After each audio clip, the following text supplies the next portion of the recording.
এই গরমের মধ্যে সকালে তো রুটির নাম শুনলেই আমার ভয় লাগে। তো সকালবেলা আমার কাছে মনে হলো আজকে পান্তা ভাত খাবো। গতদিন রাতে আমি ভাতে পানি দিতে ভুলে গেছি। তো এখন পানি দিয়ে নিবো।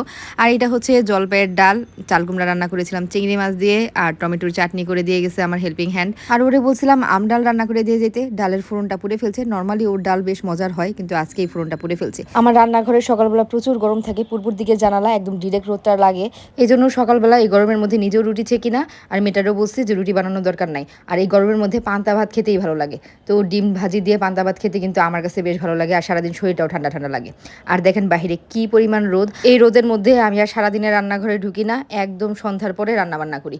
এই তো সন্ধ্যার পরে হচ্ছে এখন মাছ ভেজে নিচ্ছি। আজকে একটুখানি ভিন্ন সবজি রান্না করব। শীতের দিনের একটা ফুলকপি পাওয়া গেছে গোলাপ ফুলের সাইজের। এই গোলাপ ফুলের সাইজের ফুলকপি দিয়ে আজকে রান্না বান্না হবে। ফ্রিজে ফ্রোজেন টমেটো ছিল, টমেটো নামাই নিলাম। একদম শীতের দিনের সবজি ফুলকপি দিয়ে আলু দিয়ে টমেটো দিয়ে রান্না করব। গরমের মধ্যে কোনো কিছুই খেতে ভালো লাগে না। ফুলকপির স্বাদও কিন্তু গরমের মধ্যে সেরকম আসে না।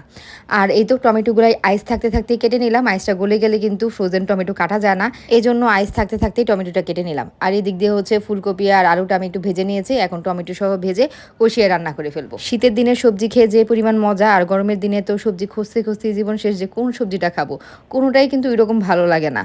যাই হোক, এই গোলাপ ফুলের সমান ফুলকপি এখন মোটামুটি সারা বছরই পাওয়া যায়। মাঝখানে হয়তো বা 2-3 মাস পাওয়া যায় না, কিন্তু মোটামুটি 8-9 মাসে এই ফুলকপি পাওয়া যায়। গরমের সবজি থেকে একটু ভিন্নতা আর কি।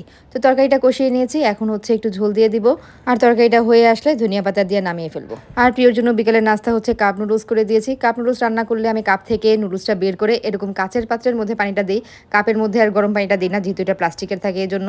আর এদিক দিয়ে হচ্ছে তরকারি হয়ে গিয়েছে, আমি ধনিয়া পাতা দিয়ে নামিয়ে নিলাম।